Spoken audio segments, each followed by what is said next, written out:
Hey, what's up? This is Dr. Alan here from the Dr. Eye Health Show, helping you learn all about the eyes and vision. And on this channel, we do a lot of different product reviews around glasses and contacts, as well as educational videos just like this one. So if you're new here to the channel, consider subscribing. Also, at any point throughout the video, I'll include additional information, tips, and links in the YouTube description below if you want to check that out. Otherwise, let's get into the tips. Tip number one is that if you're somebody whose eyeglasses keep sliding down your nose, then oftentimes just getting them readjusted professionally could be the ultimate fix. But sometimes, even if they're adjusted correctly, they still slide down. In those cases, I recommend a product called Nerd Wax. Nerd Wax kind of looks like a tube of chapstick, but it's specifically made to put on the bridge of your nose or on the nose pads. That way, when you're putting the glasses on, it doesn't slide down your face anymore. What's nice is that Nerd Wax is specifically made for glasses, so if it does get on the lenses at all, it cleans off really easily without damaging your glasses. Number two is that if your glasses are feeling either too loose or too tight, then you need to get them adjusted. But taking them into an optical to be professionally adjusted maybe just won't be that convenient for you. Instead, here's a few ways you can do it at home. If you have metal frames, they are easily adjusted just by bending the metal.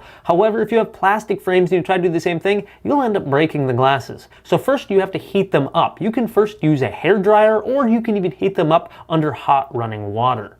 Once they're heated up, you can then apply some pressure with your fingers, and then you can bend them back into place. For some parts of the frame, you may need to use pliers, such as these special ones we have in the optical here. These ones actually have a protective plastic coating on the outside so you don't scratch the frames. But one thing you can do is wrap a lens cloth around the edge of a needle nose pliers, and it'll also protect your frame just the same way. Also, if you're not sure which way to bend your frame, simply do the tabletop test, where you set your glasses on a table and you can kind of see which side of the temple is lifting up from the table and which side is down. Then you simply just need to bend it back the opposite direction.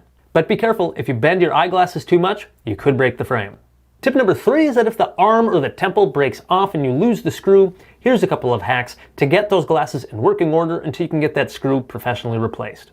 The first way is the toothpick method. This is not my favorite, but it's where you take the pointy end of a toothpick and jam that into the hinge where the screw once was. Then you simply snap off the edge of the toothpick, and then it'll pretty much jam the whole hinge right into place. Again, it's not my favorite, but it does work in a pinch. A much better way is using dental floss. You can use the floss to thread through the hinge and then tie it tightly. This way you don't risk breaking the frame, but it at least lasts long enough for you to get into the optical to get that screw replaced. Some people